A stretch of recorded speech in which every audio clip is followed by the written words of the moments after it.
Om Ajnanatimidandasya Jnananjana Shalakaya Chakshurunmilitam Dhena Tasmai Shri Gurave Namah.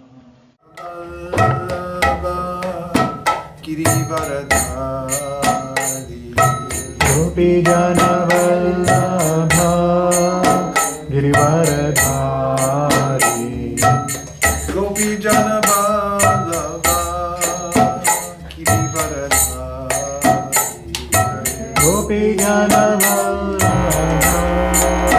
Girivaradhari Yashodanandana Brajajana Randana Yashodanandana Brajajana Randana Yashodanandana Brajajana Randana Yashodanandana Brajajana Randana Jamuna Tira Vanachari Jamuna Tira Vanachari Jamuna Tira Vanachari Yamuna Tira Vanachari Hare Krishna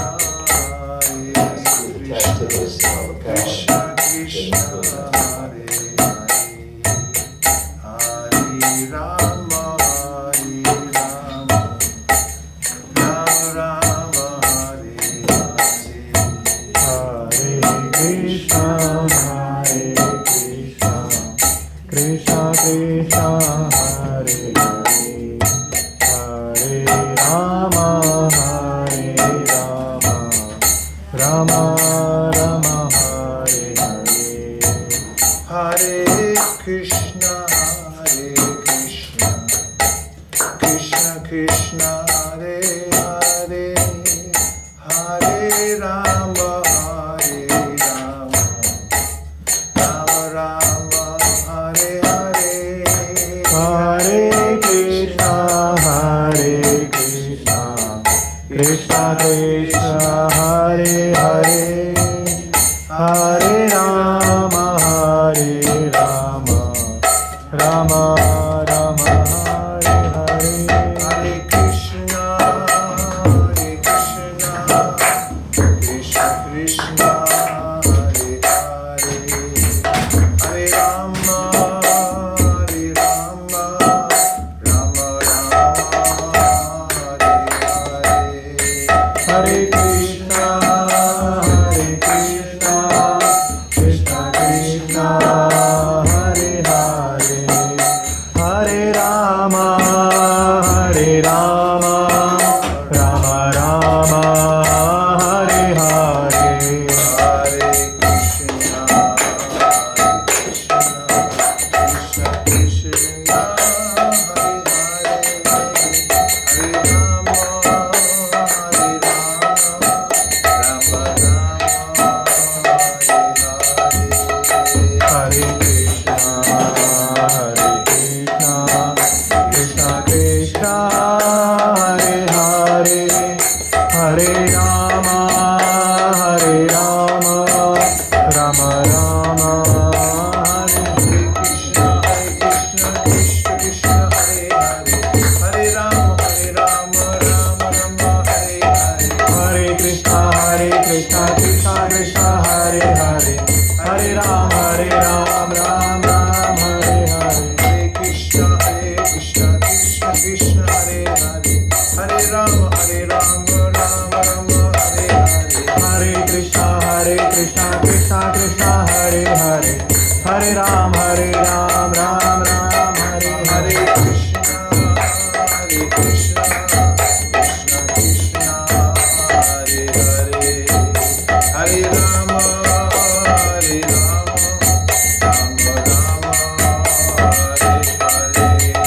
Hare Krishna Krishna Krishna Hare Hare Hare Rama Rama Hare Hare.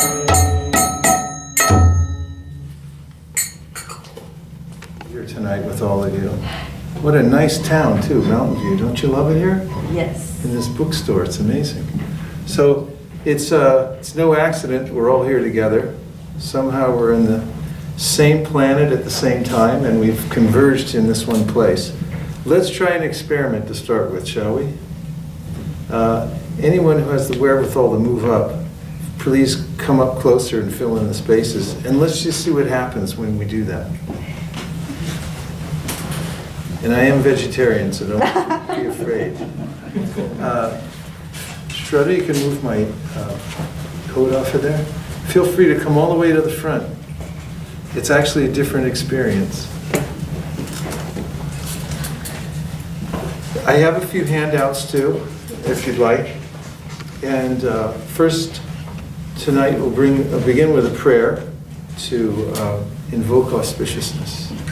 So I'll say and then please repeat. Om Namo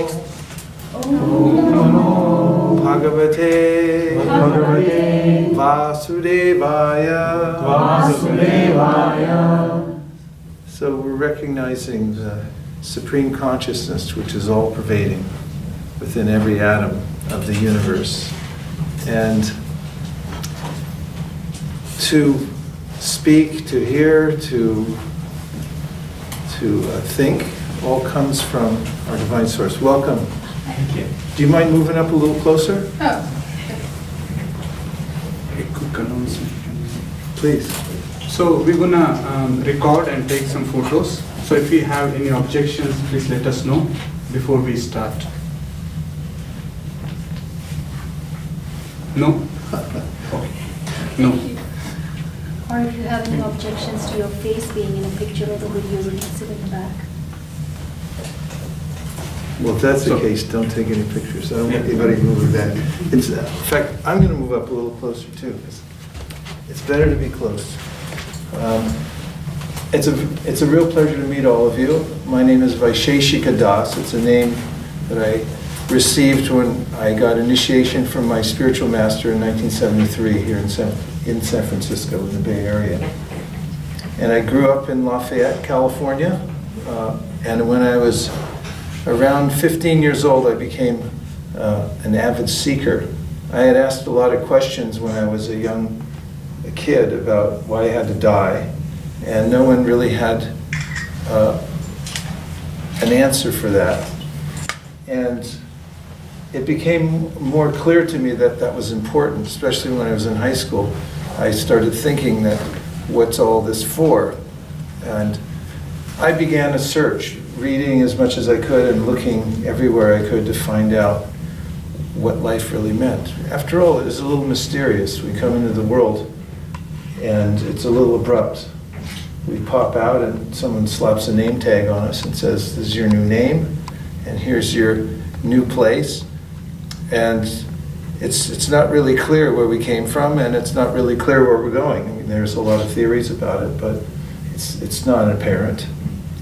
And in many of the spiritual books that I read from around the world, I found good information, inspiring information from many teachers. But when I read the Bhagavad Gita, I found there was a continuancy of all the knowledge and versions that worked for me very well. So I became an avid student of the Bhagavad Gita. And then I met a teacher from India who was traveling all over the world and teaching the Bhagavad Gita. So that's how I got started on my spiritual path.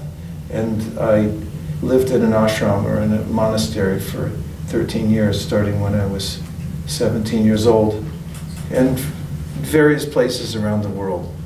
And I studied and did service, and then when I was around 30 years old, I got married, which is part of the progression in the tradition I come from, and have been married for 30 years now. And my wife is also a practitioner, and we've continued throughout our various adventures in life, starting businesses and things like that, to apply the principles of Bhagavad Gita. So I've had experience both on the side of renunciation and also utilizing the things of the world in the tradition or the using the methodologies of Bhagavad Gita. So I'll quote a little bit from the Bhagavad Gita tonight. Are any of you familiar with that book, the Gita? Guy, you are. I met Guy when he first came in, and nice to meet you too. Where are you from? Palo Alto. Palo Alto. Fantastic city. Pleasure. Thank you. It's good to see you. Bhagavad Gita, you've heard of it? Heard of it? I have heard Okay.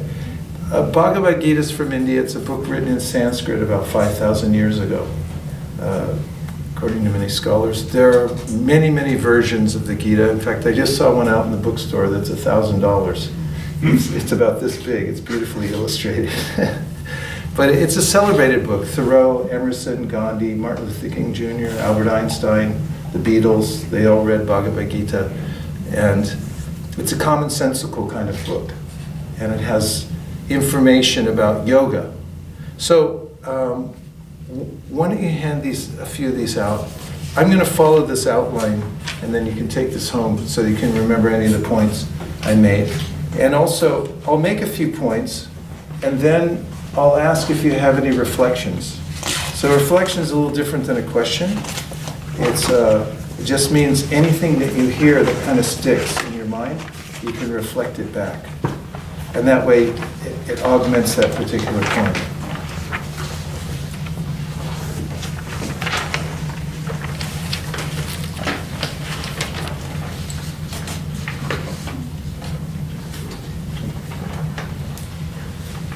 Who's heard of the word yoga? Yes? So, in Sanskrit, it comes from a root word, which is yuj.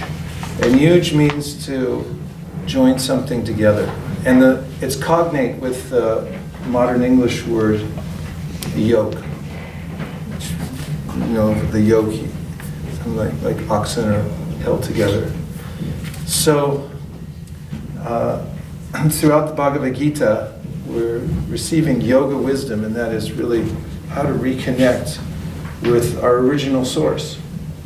And I've given this definition of yoga at the top of the page as a starting point for the context I'm going to be talking about some of the wisdom of the Gita from tonight.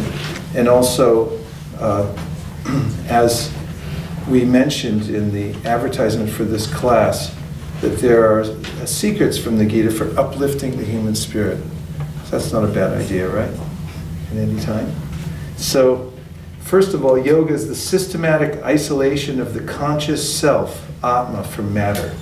So I just give a few definitions in these lines that help the context of what I'm going to talk about. So, systematic isolation of the conscious self, which is called in Sanskrit Atma. Can everyone say Atma, please? Atma. So sometimes in Christian theology, the word is used soul. Sometimes in Sanskrit, in the Bhagavad Gita, it's called Atma. So the Atma is the self. So when speaking in the context of the Bhagavad Gita, the Atman, or the Atma, the self, is considered to be categorically different from the body. The body is more or less described, not more or less exactly described as a machine. So we might say it is a biological robot. In Sanskrit, it's called a yantra. I mean, if you look at it carefully, you see it has levers and pulleys and a whole system of transporting liquid through it and everything like that. It's decidedly a machine, a yantra. And its biological nature, very complicated. And what makes it run? Biofuel. Did you have any biofuel today? Any of you? Yes. So, what is considered to be knowledge in the Bhagavad Gita, fundamental knowledge, is an understanding of the difference between this machine and the Atma, the self. And to repeat, the energy of the Atma is categorically different from the energy of the body. And this is something that in the speaker of the Bhagavad Gita, the main teacher in the Bhagavad Gita, Krishna, speaks to his disciple, Arjuna. And the context of the Bhagavad Gita is on a battlefield. Arjuna is a great warrior, the greatest martial artist of the time. And they're going into this battle, and Arjuna uncharacteristically loses his nerve going into the battle. And his chariot driver then becomes his teacher, because Arjuna is saying, why are we fighting this war? What's going to happen? And Krishna begins to teach him the knowledge of the Bhagavad Gita, which is actually a consolidation of what's in the ancient texts of India called the Upanishads. So the basic premise is that there's a difference between the body and the Atma, and the body is made up of elements that are named in the Bhagavad Gita in Sanskrit, Bhumir Apo Analo Vayu Kamano Bhudir Evacha Ahankara Ityame Bhina Prakritir Ashtada. That's earth, water, fire, air, ether, mind, intelligence, and ego. So these are called the gross and subtle elements. And then Krishna says, besides these, there's a superior energy.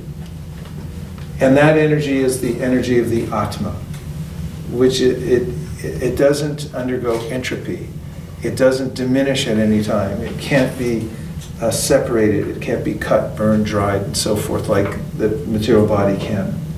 The material body can be dissembled at any time. And if it isn't abruptly done, it does so gradually, as I can attest to, as you get older, as one gets older. So, yoga, the systematic isolation of the conscious self from matter. There's a process, and that is one of the subject matters of the Bhagavad Gita. So a couple more points. Welcome. Thank you for coming. A couple more points listed up. We're on this second line coming from the top, where it says you have free will. And I put the dictionary definition of free will, the power of acting without the constraint of necessity or fate. So this is a basic premise also that is important to remember when I'm talking about some of the principles tonight, free will. And the next one is that you're an agent. What do I mean by that? An agent is a person who takes an active role or produces a specified effect. So, if I don't have free will and I'm not an agent, in other words, if I can't change things, what's the point of talking about these things? And why are there so many instructions given in books like Bhagavad Gita if I can't take them up? So these 2 points I thought I'd make at the outset, just to give the basic premise. Okay, so you see the picture there in the middle of the page, and what do you suppose that is? Can you make it out? What is your name? Anesia. Anesia, what do you think that is? Orchids, I'm not too sure. Or cherry blossoms. It is cherry blossoms. It's actually a tree, and it's on a lake, and it's reflecting itself on the lake. I was in North Carolina recently, and friends of mine took me to this park. Do you know the name of the park? I don't know. That's why I'm asking. She's from North Carolina. We went walking around and said, you're going to see a reflecting pool. And I'd heard of them. And when I saw this, I was mesmerized because I was standing watching, and I honestly could not distinguish the difference between the reflection and the tree. And it looked just like this. This may actually be the picture of that place. But that's what this is. It's a blossoming tree that's on a lake, and it's being reflected onto the lake. Why is this relevant to Bhagavad Gita? In the 15th chapter of the Bhagavad Gita, Krishna teaches about the nature of the material world that we live in. And he says it's very much like a reflection, where it is a reflection, precisely a reflection. It's a reflection of reality. It's not reality itself, and that's why I put matter versus consciousness equals reflection versus reality. So matter that we're ensconced in, that I'm encased in, the Atma is within, is a temporary energy. It's always moving, it's always changing, whereas the Atma is the same. And you'll notice the verse from the Bhagavad Gita right under the picture, if we can read it together.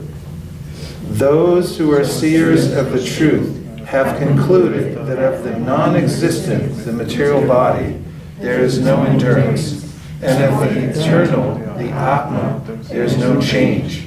This they have concluded by studying the nature of both.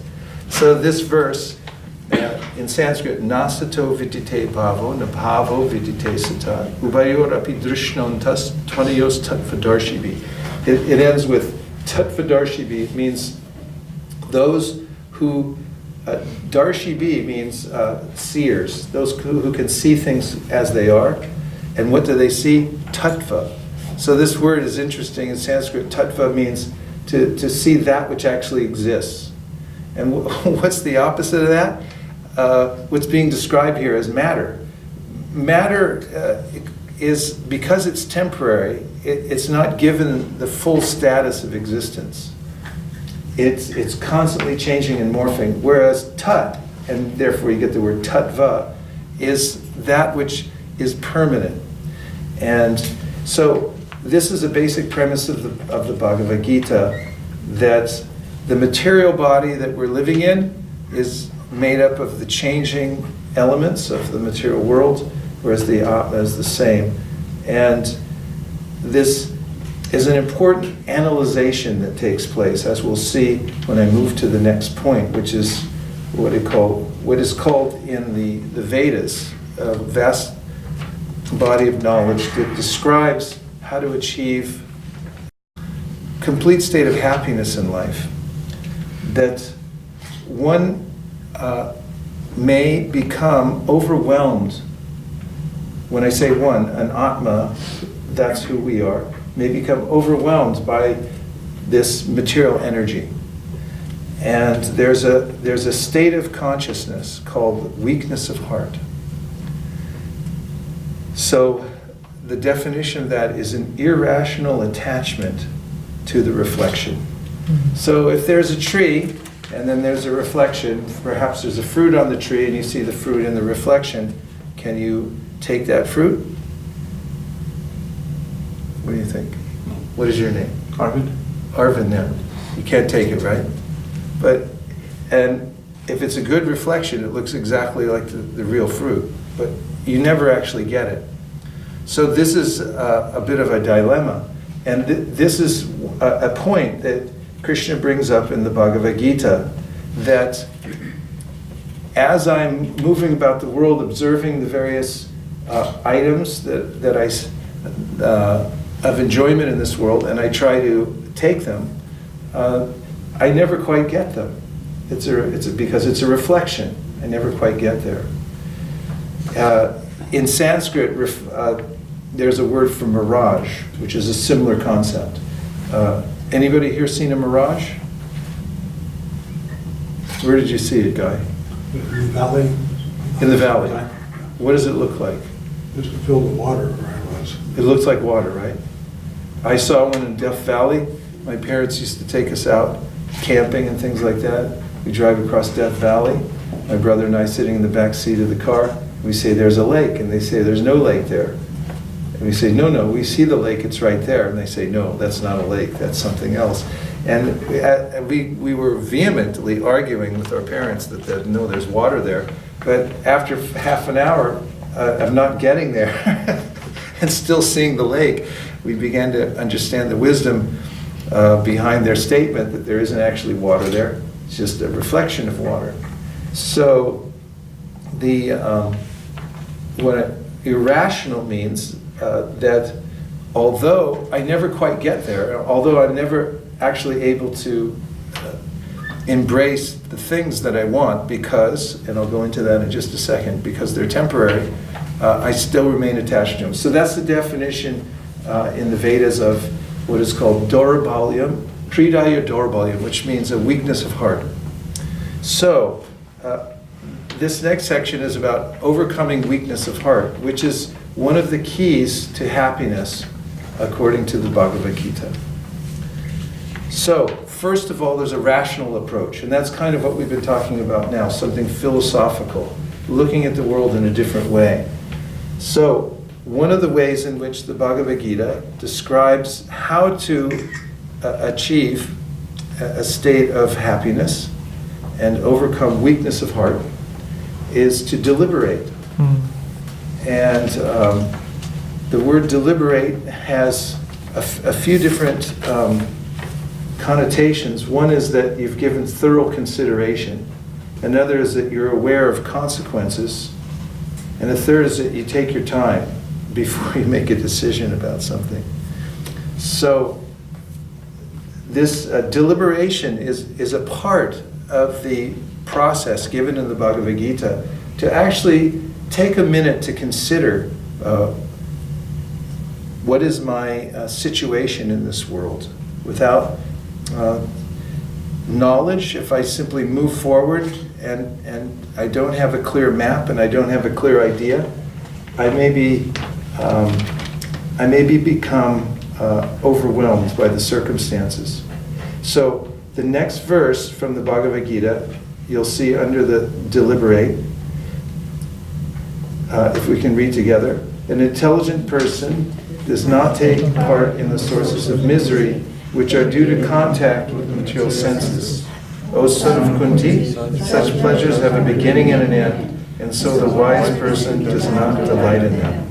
So this is a verse in the Bhagavad Gita, and in the Sanskrit it says, Yehi samsparshaja bhoga dukkha yonaya evate. That's the first half of the verse, and I'll just point out a couple of words in that are interesting. Samsparsha means to make physical contact, the senses making physical contact with their objects in the world. And so this is called a sparsha. Yehi samsparshaja bhoga. And bhoga means to try to enjoy. So to try to enjoy the contact of the senses and their objects.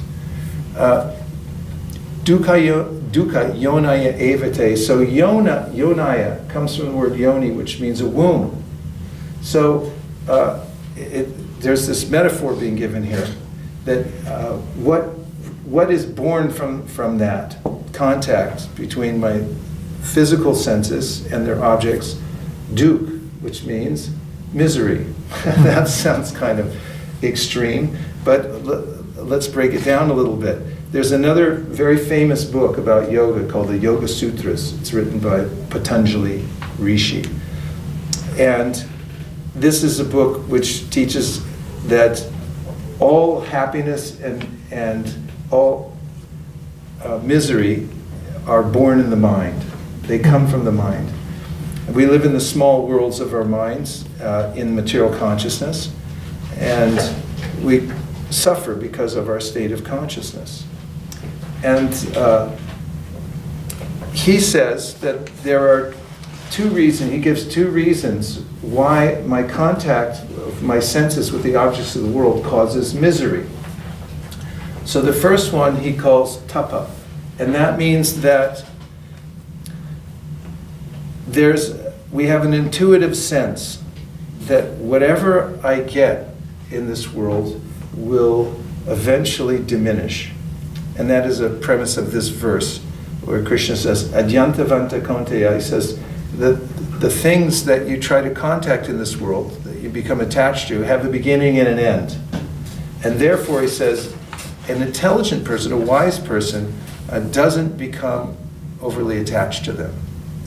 And in the same way, Patanjali Rishi says that there's a kind of anxiety that one has when trying to embrace the things of this world, because as soon as I get them, I know that I have a sense I'm going to lose them, right? I had a friend in high school. He was always talking about how he wanted to buy this really expensive car. I think it was a Porsche.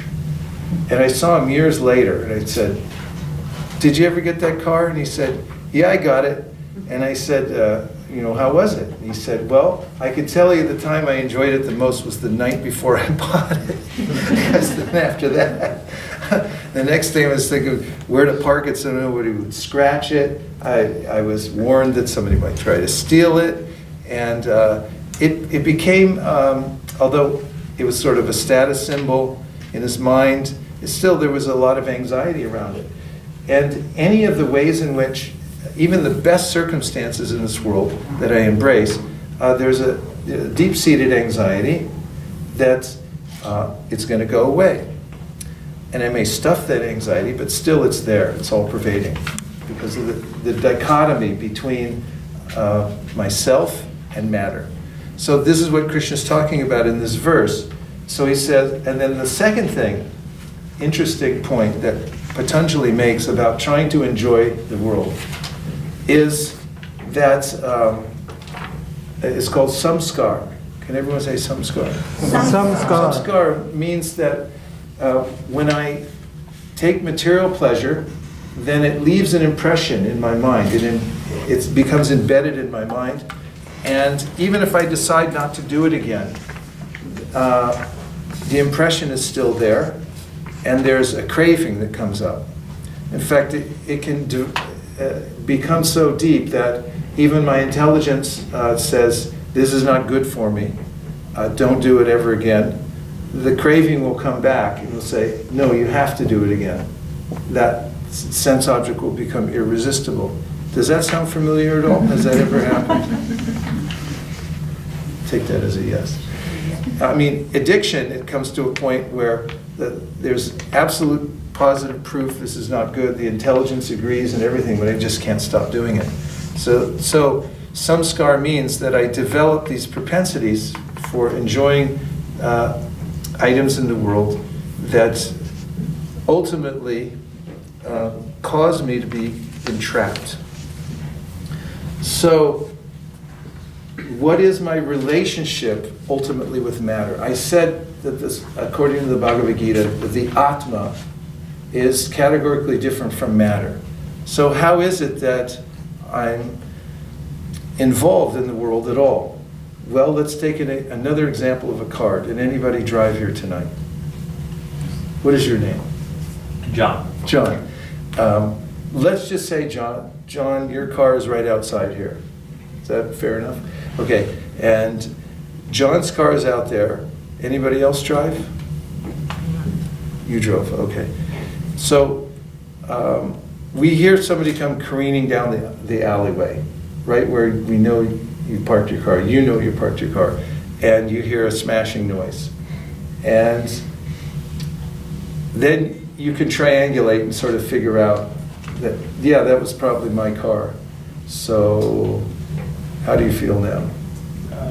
Really upset. Upset. And then there might even be physical symptoms. Your heart might, speed up, maybe a little perspiration. Then you run to that door and you look out, and it turns out it's not your car. It's somebody else's car. Now how do you feel? Relieved. A lot different, right?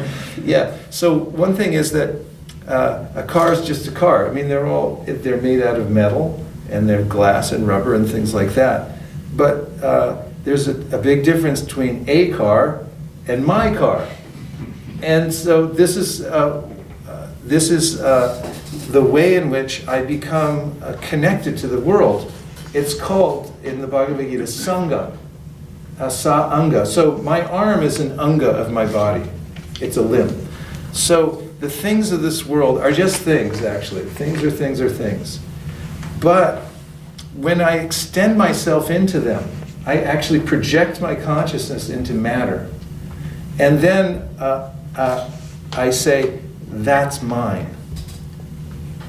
So there's a difference between a car and my car.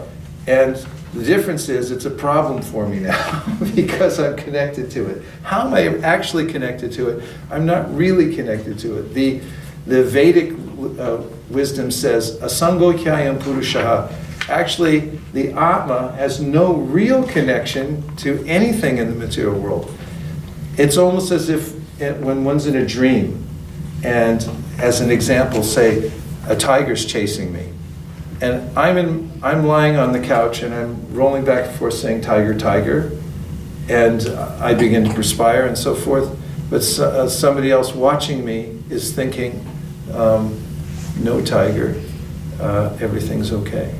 So there's this projection that I make, and this is being presented in this verse, this idea that I become attached to matter and the things irrationally. So one of the first stages in yoga is to rationally and intellectually analyze the world, look at it and see where the different elements and what my relationship is to them actually. So that's the rational approach, and that's just a little basic background, the philosophy of Bhagavad Gita relating to the difference between matter and the Atma. And now I'll just take a few reflections. And that means any one thing that you heard that's stuck in your mind. Yes? So it says here that we're agents who have an active role, but I've also heard the teaching that we're not the doers, that the gunas act through us.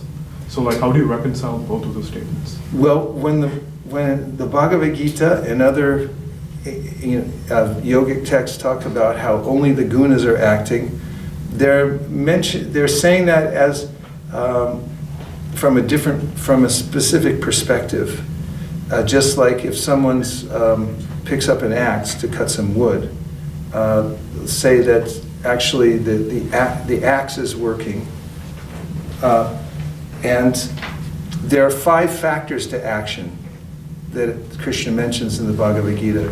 One of them is the will of the Atma, and the other elements are things that are beyond the control of the Atma. So it's not that we don't have free will, and the argument which is given in the Vedanta Sutra, which is a consolidation of the Vedic teachings, is that if the soul, if the Atma was not an agent for change, then why are there so many instructions given throughout the Vedic wisdom? If there's nothing you can do about it, then it's senseless. There's no need to take any kind of instruction at all. So the Atma, we, can take action if we take proper wisdom and we methodically carry it out. Then that's the theme of the Bhagavad Gita. One can actually improve oneself and rise above the influence of the gunas. It's one of the themes of the Gita. What else did you hear? Any one thing that you heard that stuck? If there are no cravings, how do we progress? How do we move forward? Because it's these cravings that we put our will into creating and moving forward. So Yeah, so that's a good point. I gave a talk at Google last night, and that same question came up.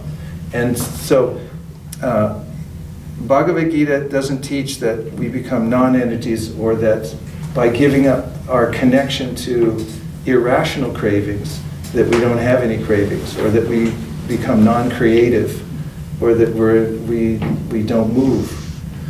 But the description I'll give with an analogy of a number line. On a number line you have your negative numbers, and let's just say we're at -8 right now.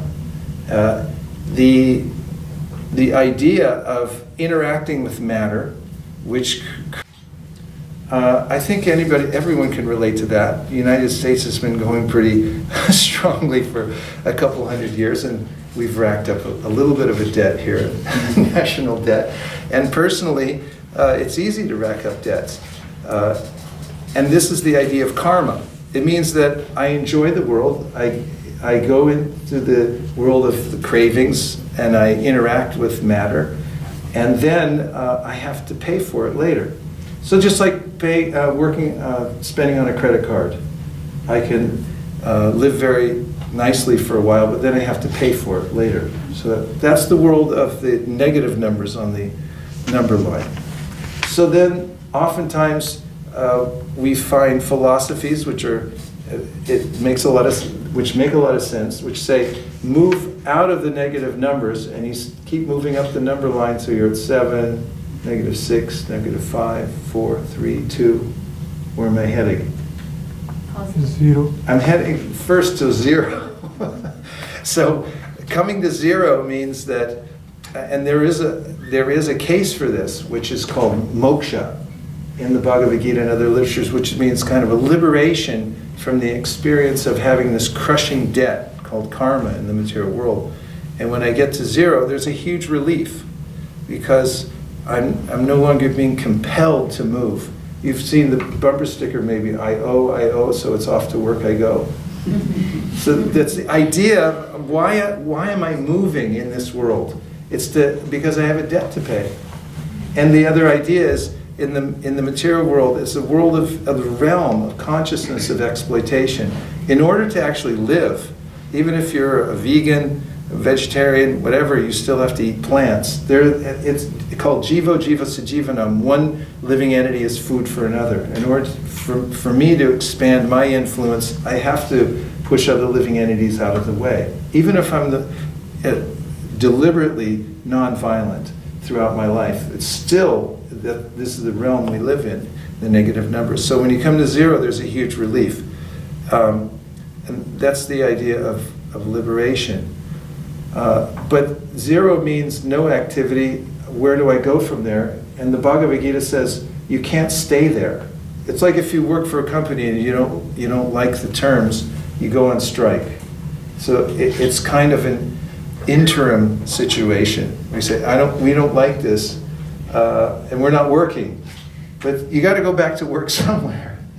But as you were just about to say, going into the positive numbers. This is the idea of the Bhagavad Gita, that you move for a different reason. I'm not moving for exploitation, I'm moving for service. It's a different consciousness, and it's a different purpose in life. And all the same central experience is there, the interaction with the world, but because I'm moving for a different reason, my intention is different. It transforms the environment in a meaningful way. And this is what Krishna calls in the Bhagavad Gita the art of yoga. This is the art of living life without becoming entangled. And he gives this example of a lotus. How many of you have ever seen a live lotus flower? 1, 2, 3, 4, 5, 6, 7. In Osaka, Japan, where I frequent, and during the summertime, there's a botanical garden that I like to go to. And they have an array of lotus flowers that bloom during the summer months, and they're extraordinarily beautiful. You can sit there and just look at them for a long time. And the example Krishna gives in the Bhagavad Gita of a lotus is that a lotus grows out of the mud. In fact, it's called Padmaja, that which is born out of mud, and it grows up through the water. And if you take a close look at a lotus flower and its leaves, although it's in the water, because of its constitution, it never actually touches the water. Or the water is so isolated from the leaves and the plant, it simply rolls off. So it's not affected, in other words. So in a similar way, Krishna says, a person who learns the art of reforming consciousness can live in the world without being touched by it. And so one is active, one is creative, everything, all the cravings, it's different kind of cravings. They're actually spiritual cravings. And it's not an irrational connection to matter, which is, I say irrational because this is what Krishna says in the Bhagavad Gita, that it's irrational to be connected to something that won't last. Even if it's your child, your husband, your dear friends. It's important, and this is also the art of yoga, to know how to interact with the world in a responsible way, but at the same time have one's consciousness connected to a higher position. So these two things are mentioned, paramartika and vyavaharika. So vyavaharika means to live in the world in a balanced way. That's also part of yoga. For instance, if I go for a job interview and they ask me, where are you from? And say, well, I'm actually not from this world, I'm spiritual. Then they'll say, okay, next, get out of here. You have to be practical, according to the Bhagavad Gita, to actually live in the world. And family members and society seen in actual perspective there's even a deeper appreciation when one has this vision that these are individual spiritual beings that I'm taking care of. There's a higher purpose for taking care of them than they're just my family or just my nation or something like that. And that's the Paramartika vision, understanding there's an ultimate purpose to life, besides just maintaining the status quo in this world. There's a lot more to say on that. One more reflection, one thing that you heard so far.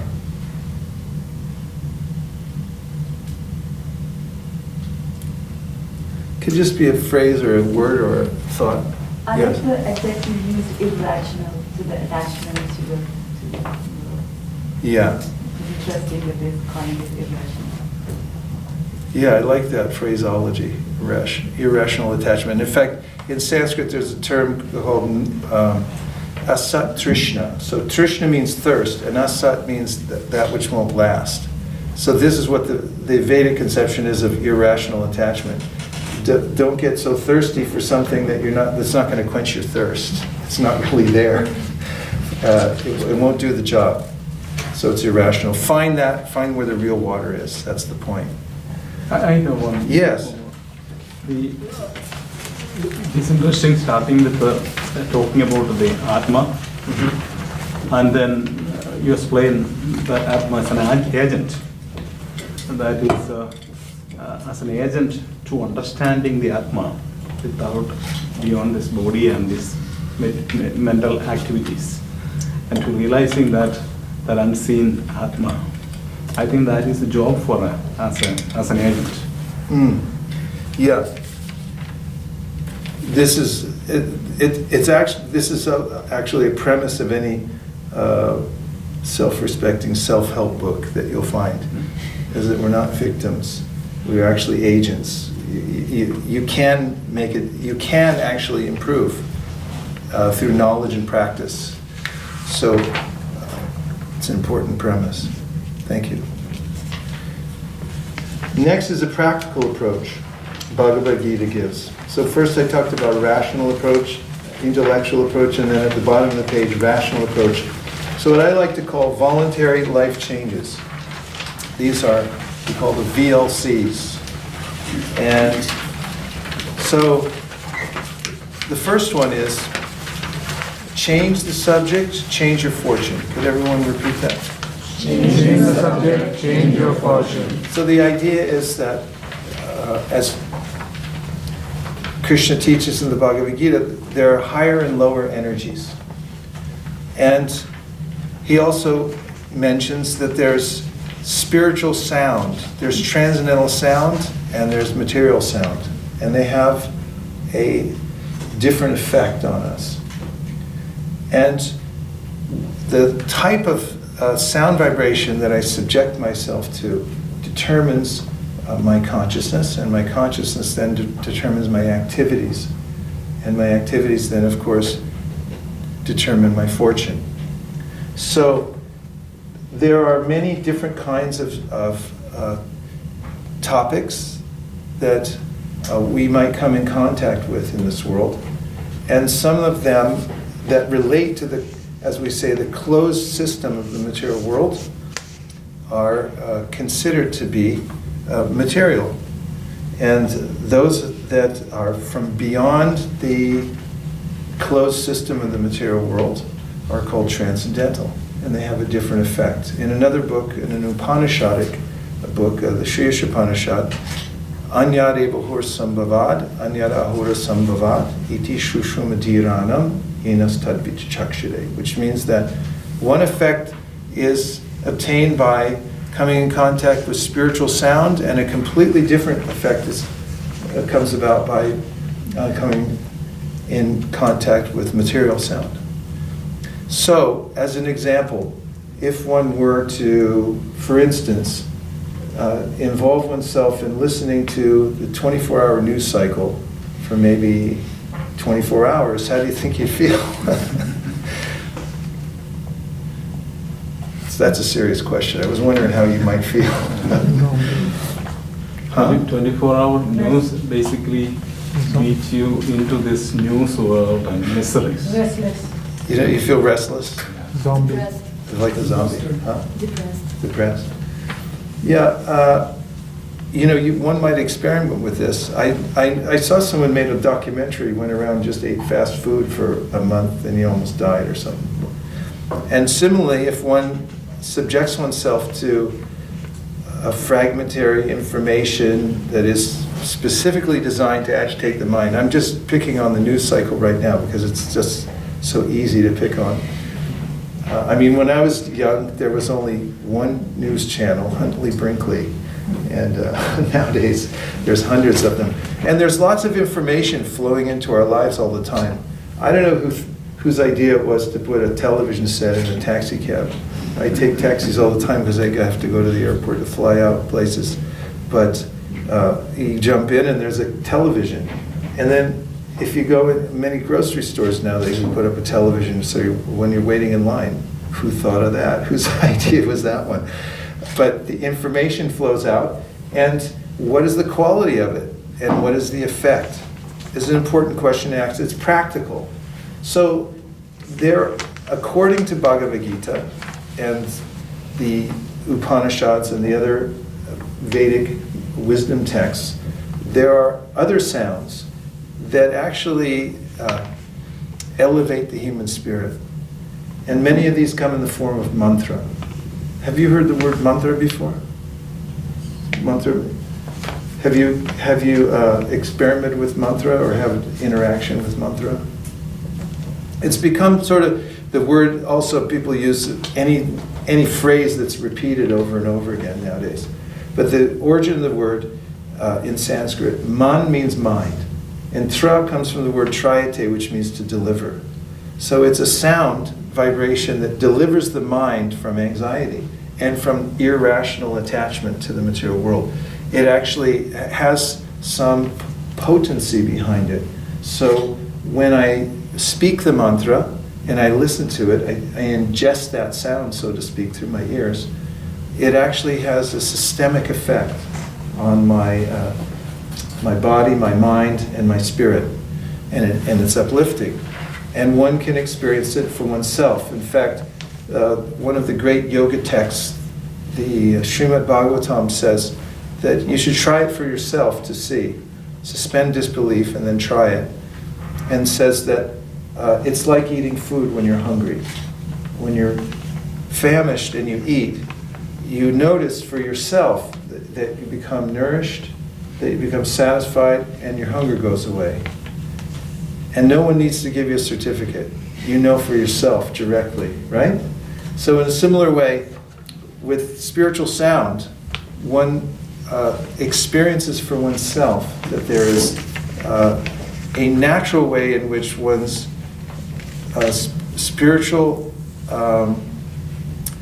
perception of the world is elevated. And also, there's what is called virakti, or detachment, which means a natural detachment from interaction with the material world in an irrational way that we spoke about before. It's called virakti. So this is one of the prescriptions in the Vedic texts called mantra meditation. So there are various different kinds of meditation. And mantra meditation is specifically powerful because in meditation one needs a place to fix one's mind. And the idea, of course, given by Patanjali in the Yoga Sutra is that the mind is like the surface of a lake, and there are many impressions which are like winds that are disturbing that lake, and therefore we can't see clearly.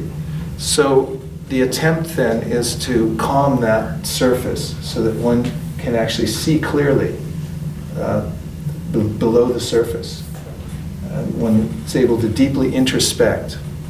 By deeply introspecting, there's a profound experience, according to the Gita and the other yoga texts, of happiness. And why is it happiness? Because that's our nature. It's not that one has to become something else, which is a conception in the mind, when mind is in connection with matter, that in order to be satisfied, I need something else. I need to go somewhere else. I need to get one more thing, or many more things, in order to be satisfied. And there's an example given in the Vedas about the musk deer, who emanates from the gland in its navel, the most heavenly smell called musk. And the musk deer is mythologically said to then spend its whole life trying to find the origin of that beautiful scent, going up large mountains and into caves and searching everywhere to find where's this scent coming from, not knowing all the time that it actually emanates from its own navel. So in a similar way, the Vedas say what you're looking for everywhere else, externally, is actually within you. So meditation is meant to actually discover that thing which is already there, and one has an experience then that I don't need to go anywhere, I don't need to become something else. I already am something that's so remarkable that just by even momentarily experiencing it, I feel a kind of fulfillment that I can't get anywhere else. So the mantra meditation is specifically powerful because just as a particular drug has a potency, similarly each mantra has a particular potency to it. So when one utilizes the mantra for one's point of concentration, not only does it help one fix one's mind, but the mantra also adds potency to the process. And one can feel the potency of the mantra just as you would feel the systemic effect of medicine when you take medicine as well. Do you believe that? Say yes. Yes. So mantra meditation is highly recommended and easily available because, as one of the great teachers of mantra meditation used to say, that you don't require any extra paraphernalia. It's all there. You just need a tongue. You can use your tongue. Check and see if it's still there. And then the ears, which are actually really interesting. If you take a few minutes when you go home as homework and look in the mirror and just look at your ears for a while, you'll start thinking, well, those are really weird. But they're like satellite dishes. They actually, they catch sound really nicely. And I was walking in my neighborhood in Burlingame a few years ago, and I'm always looking around the world for things to write about, as I write. And I just noticed on each one of the storm drains, there's a little placard, and it says, "No dumping drains to bay." Have you ever seen those? Because anything you put into the ecosystem, it runs down, water seeks in level, it ends up in San Francisco Bay. And there's a lot of stuff down there. Tests have been done of the water, and it is quite polluted. So, in a similar way, I was considering I should have a little placard above my ears that says "No dumping drains to bay," because the heart is it's the bay of the heart. Whatever I put in here, it ends up going into my heart, and it stays there for a long period of time. So if I put toxic things in my ear, they end up haunting me. I can attest to that. I watched television when I was a kid, and I can still remember many of the jingles from the commercials. Would you like me to sing you a few? But it's impressive how long-lasting these things are. So, this is a practical matter that if one changes the subject, changes the environment that one lives in as far as the sound vibration goes, then one's consciousness immediately and drastically improves. This is one of the teachings of the Bhagavad Gita. And anyone can do this. It just adjusts you. Even Dr. Andrew Weil, who is a allopathic and naturopathic doctor, recommends to his patients frequently that take a 30-day news fast. That's why I brought up the news cycle. Just don't listen to the news for 30 days and see if you notice a difference. Just on the prohibitive side, just try that. And I can attest an experiment in that. And my realization was that any news that actually is important enough for me to know reaches a certain threshold that I'll hear it on the street. And I'll say, guess what happened? And the rest is not so important, which agitates the mind. So, that's a practical matter in yoga, is changing what you're listening to and introducing transcendental sound through mantra meditation. So the next item that yoga wisdom gives is changing your attitude.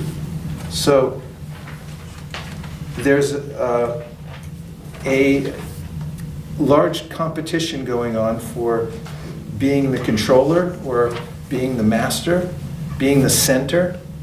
And there's a huge opportunity, which doesn't have a lot of competition, for being a selfless servant. If one thinks of how to do selfless service, how to do the highest good for as many people as possible, and makes that change in attitude, then very quickly one finds full employment everywhere one goes. And not only that, everyone's happy to see a person like that. So, service attitude is very important. And the next very practical point in attitude is a mantra that I heard once in an interview, and I picked it up and found that it works very well. And that is, I'll say it, if you dare, please repeat it. I live to be corrected. I live to be corrected. And this is in one of the great yogic texts, the Srimad Bhagavatam. The quintessential attitude of a transcendentalist is taking everything that happens and seeing it as an opportunity for improving oneself, rather than taking it as I'm being victimized. And sort of like compost. You know, every scrap, everything that looks like it could be thrown out or something like that, can actually be composted and become fertilizer, become nourishment for the rest of my life. So looking at circumstances and utilizing this mantra, I live to be corrected. And then another one, as far as attitude goes, is I forgive you. And this one works really well, especially when you're driving. And there's something about being on the road, there's an impersonal nature to the car, because I don't know who's in the other one. I just see it as a large, imposing kind of beast that is, could, interrupt my life, even end it. And so, I mean, I've experimented when I'm on the road that, say if someone does something that's not so favorable, and has anybody ever had this happen before, by the way? Yeah? So, I hate it when people don't put on their turn signal. That's one thing. Because I always turn on my, but maybe I forgot once, I don't know. But different things.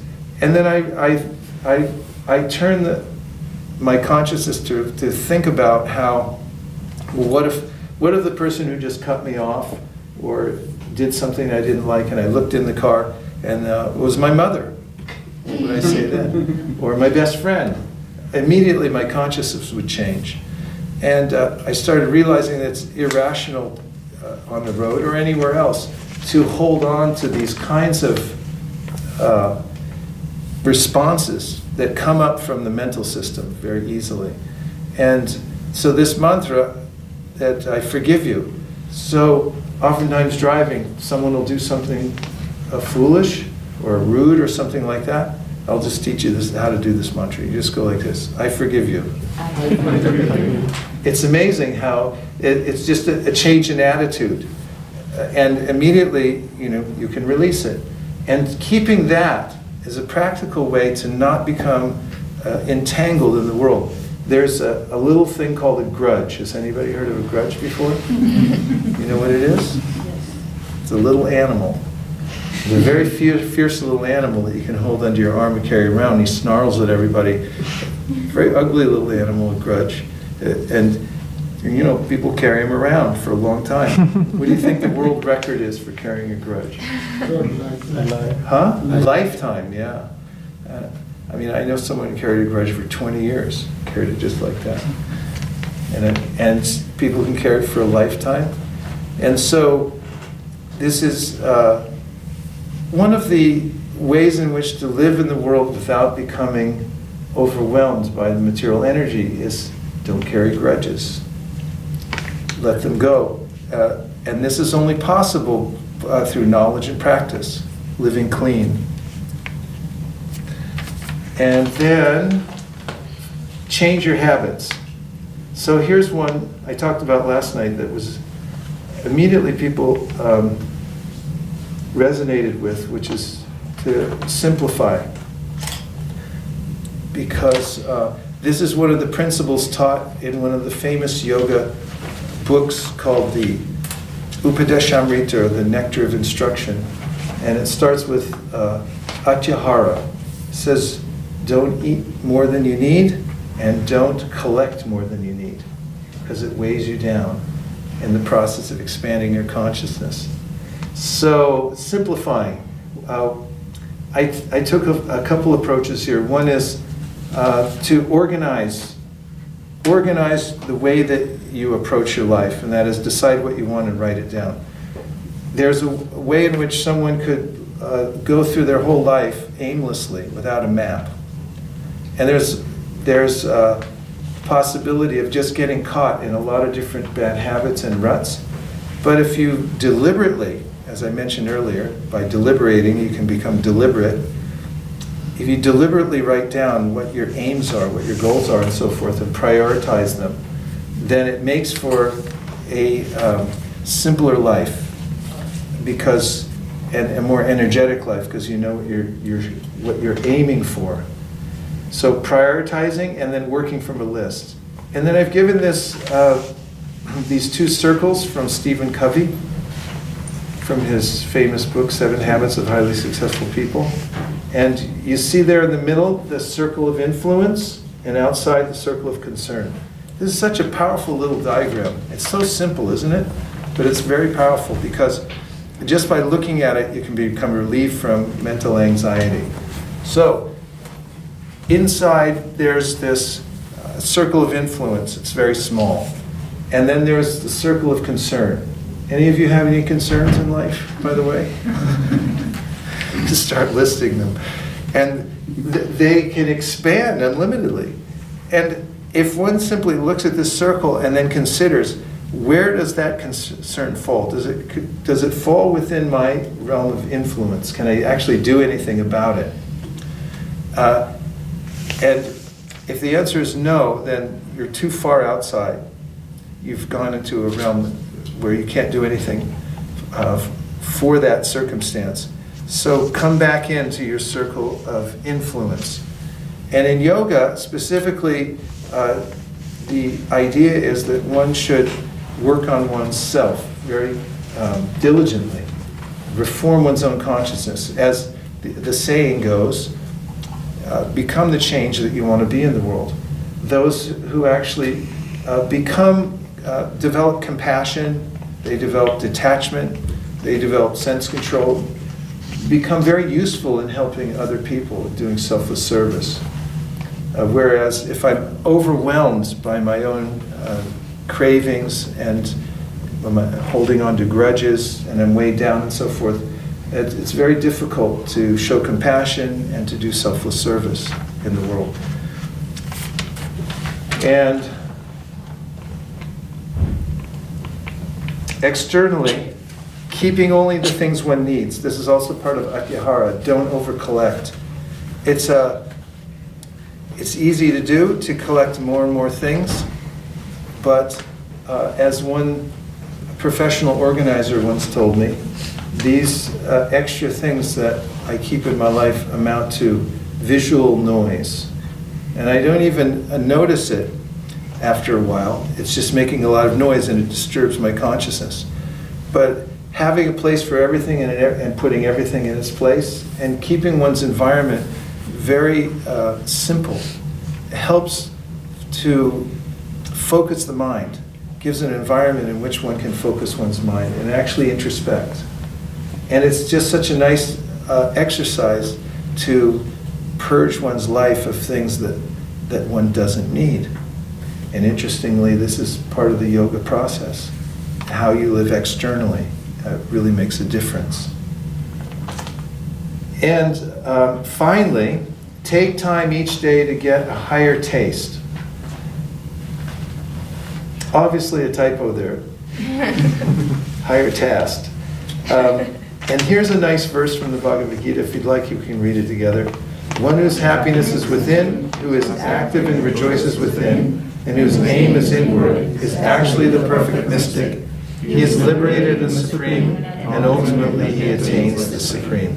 So this comes from the chapter 5 of the Bhagavad Gita, where Krishna is advocating this introspection. Find happiness within your own self. And there, in this outline, I've talked a little bit about the philosophy of observing the world and seeing the difference between matter and spirit, and the philosophy of practical activity to organize one's life around the principle of hearing spiritual sound, keeping one's life simplified. And what else did I say? Tell me 3 more points. Change your attitude. What? Change your attitude. Yeah, adjust your attitude. That's something that we have control over. And if you change your attitude, then you change your whole reality, because as the saying goes, you don't see the world the way it is, you see the world the way you are. And that is something that's completely adjustable, because you have free will. You can change your attitude. You're an agent. What else was there? Sound vibration. Sound vibration.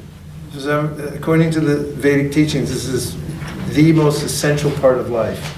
If you just do this one thing, you change the channel, the things that you're listening to, and you take in a sound that is nourishing, then it will transform your life from the inside out. And no dumping. It drains into the bay of your heart, and then later on I may wonder, why am I in anxiety? Why am I in the situation I'm in now? It's because of what I've taken in here. This is what the Vedas say. They say that it all begins with sound, and what kind of sound you allow yourself to take in. So be selective, and get a diet of, find out what is spiritual sound, and experiment with it. Take it in and see what it does for you. And you can actually tune out sounds that are disturbing. We're not obligated to take them in. What other things? Circles of influence. What? Circles of influence in concern. Yeah, why'd you mention that? Because it's outside the circle of influence, whatever is there, it's basically causes worry. If we think that. Yeah, but why did you remember that particular one? Because this is a very practical Venn diagram. Whenever a stressful situation comes up and we are worrying, instead of worrying and getting lost in that, we can determine logically what is in my influence right now. If at all this So you find it useful? very useful. Good. Yeah. What else? Keep the things you need. Yeah? Only Keep the things you need. Why'd you bring that up? Why did that resonate? I have a tendency to hang on to too many things, and so when you're talking about the visual clutter or just Yeah, like the clutter, yeah, like yeah. even digital clutter, like there's so much stuff. I Yeah. don't want to let go. It's hard too, because there's a lot of, we talked about this last night. There was actually another class after the Google class, and a lot of people were talking about how the reasons that they have for keeping things. Though I'm going to fix it later. It was you. I can fix this, and I can use it later. Maybe someone will want it or something like that. It's not easy to disentangle oneself from all the things in the world, and as I brought up in the very first section, the systematic isolation of the conscious self from matter. Just doing that brings peace of mind. It's a very practical thing, because things are, they can smother us, actually. And it's not that we just give away all things and we don't interact with things. This is not the philosophy, and I'm glad you brought that up earlier. The fact is that if one's utilizing things for a higher purpose, then all things can be transformed into something good. The example that's given in the Bhagavad Gita, Brahmarpanam Brahmahavir, etc. I won't give the whole verse, but in it he says that material things can become transformed if they're used for a higher purpose. They actually become spiritual. And an example my spiritual master used to give is if you take an iron rod and you put it into fire and you leave it there for a long time, like at a blacksmith, it changes from being an iron bar and it turns into fire because of contact. And in a similar way, the lower energy of the material world, when utilized for a higher purpose, is transformed into something spiritual, something good. So it's utilitarian. Yeah, thank you for that. What else? Habits. Yeah, habits. Yeah, habits can be deliberately changed with knowledge and practice. What other thing? Grudges, holding on to grudges. Yeah, don't hold on to grudges. The example you give of must, dear, Yeah. Why did you like that? like everything is within, whatever we are searching outside, everything is within us. We no need to find everything outside. Yeah. There's a similar example given by the Upanishads where they say that there's a destitute man sitting by the side of the road, and a well-wisher walks by and sees him and starts up a conversation, is inquiring how he's become destitute. And the man's telling how he doesn't have any prospect in life and how he's lost. And then the well-wisher notices that he's wearing something around his neck, and he says, "What is that?" And he brings his attention to it, and it turns out that it's a invaluable gem that he inherited from his family, and he's been wearing it all this time. He just forgot that it was there. And when he brings it out, he said, "Oh, now I remember, actually I'm wealthy." And so the transformation can take place very quickly. In fact, just by a little bit of introspection, and the volume of the external world can immediately become quelled, and one can experience something internally that is so valuable. Yeah. Two more. Changing the attitude, the I forgive you is more powerful than anything else. Yeah. Especially the driving things. We are all driving in our life, our driving this life. So there is a lot of shifting and changing and turbulence and everything is happening without further information. So it is always important to forgive whoever come in contact with you and making that turbulence. Yeah. Yeah, very important for not becoming entangled unnecessarily. I think The Yeah. point, instead of feeling victimized in difficult situations, you can actually learn some things and become better, become professional. Yes. Yeah. You mean like by knowledge and practice? By that situation, how you accept it. Oh, I see. Instead of Taking feeling- from that, learning yeah, from the instead of feeling situation. as Yeah. a victim, you just like learn a lesson. And Right. it makes you better. Yes. And failure can become the pillar to success. When it is driving, I have to share the story. I was driving 4 years ago with one of my friends. He is 10 years older than me. I take the change the line without putting the light, and he said, "What are you doing? You cannot do that." I said, "I am safe." And he said, "No, you are not the only one driving. All these drivers are driving. They need to know what you're doing, and that's very important lesson." Thank your friend for me. Oh, thank you. Yeah. We are all driving in here, so what we doing is it's impact for the other people who are driving there too. Yeah. Yeah. That is, in the system of the Eightfold System of Yoga, there's this idea of yam, that one has to live a clean life so that you're not affecting others. For instance, if you're a liar, you can't do yoga because your mind will always be disturbed. And if you do things that violate other people, the reaction will always be there in your mind. So it's one of the first stages is become non-violent in the way that you live. Means don't do things that are disturbing to other people. Very good. The meaning of the term mantra that you explained, that delivers the mind.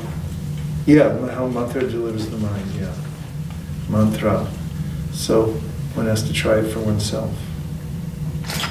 So now we have just like 7 minutes left. Let's go to 9? Okay. So we could try a little mantra meditation if you like. And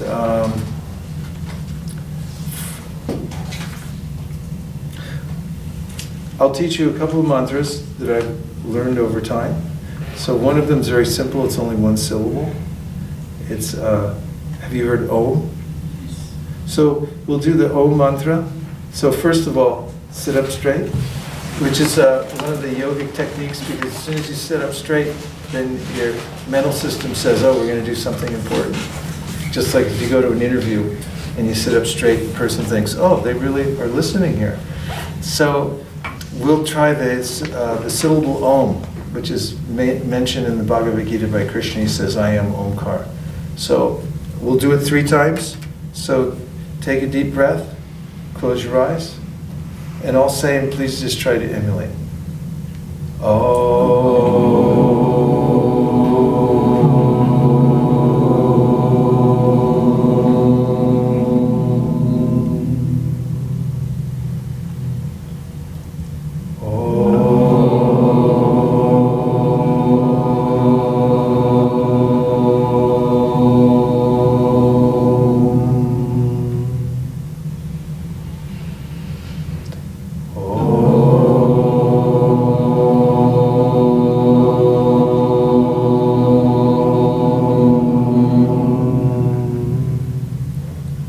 So this vibration Om is mentioned in the Brahma Samhita as having emanated from the flute of Sri Krishna, coming from the spiritual world, entering this world.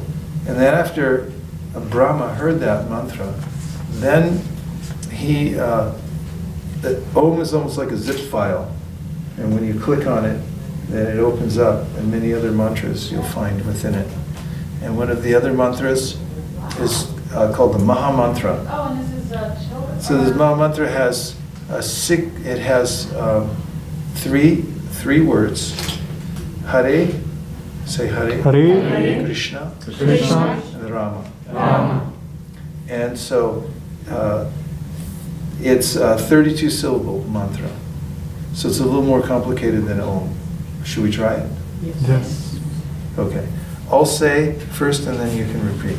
Hare Krishna, Hare Krishna, Hare Krishna, Hare Krishna, Krishna Krishna, Krishna Krishna, Hare Hare, Hare Hare, Hare Rama, Hare Rama, Hare Rama, Hare Rama, Rama Rama, Rama Rama, Hare Hare. Hare Hare. Okay, so now we'll say it together, and I'm going to teach you, because we have enough time, 5 minutes, a method for doing your mantra meditation on your own. Please hold up your right hand and place your thumb on this little segment between that is between your ring finger, and say 1.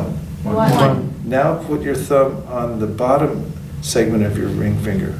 Say 2. 2. Now put your thumb on the bottom of your segment of your little finger. Say 3. 3. Now put your thumb on the middle segment of your little finger. Say 4. 4. Now put your thumb on the top segment of your little finger. Say 5. 5.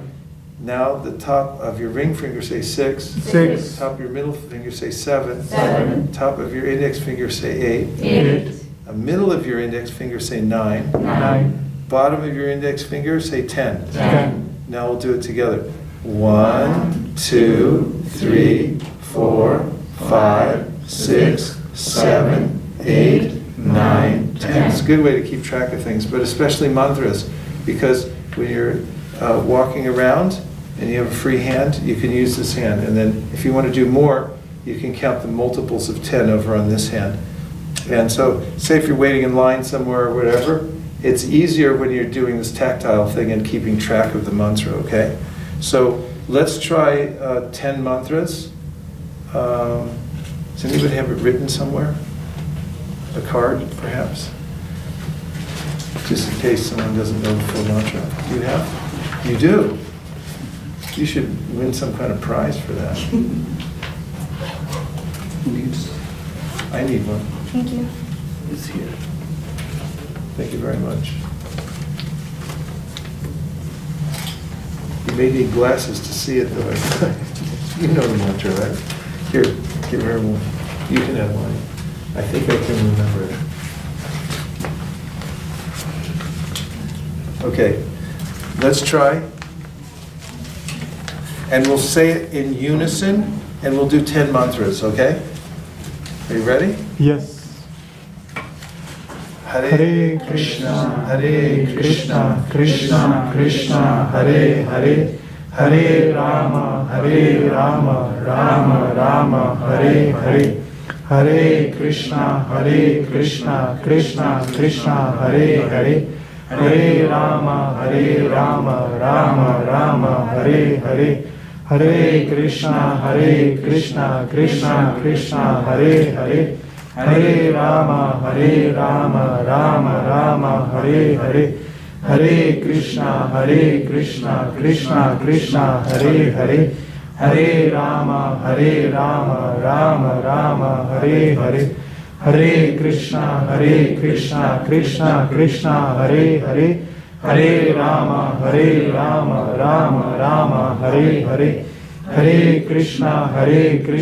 Krishna Krishna, Hare Hare, Hare Rama, Rama, Hare Hare, Hare Krishna, Krishna Krishna, Hare Hare, Hare Rama, Rama, Hare Hare, Hare Krishna, Krishna Krishna, Hare Hare, Hare Rama, Rama, Hare Hare, Hare Krishna, Krishna, Hare Hare, Hare Rama, Rama, Hare Hare, Hare Krishna, Krishna, Hare Hare, Hare Rama, Rama, Hare Hare, Hare Krishna, Krishna, Hare Hare, Hare Rama, Rama, Hare Hare. So this is a mantra that you can take home with you, and you can practice this mantra meditation. And I recommend that you take some time every day to just be with the mantra and be present for the mantra. And let the mantra, the sound vibration, go into your ears. And thank you very much for coming all the way to Mountain View to attend this gathering that we had tonight. And I hope and pray that any of the thoughts that I passed down from the Bhagavad Gita may bless your life in wonderful ways. Thank you very much. Thank you. Thank you. Thank you.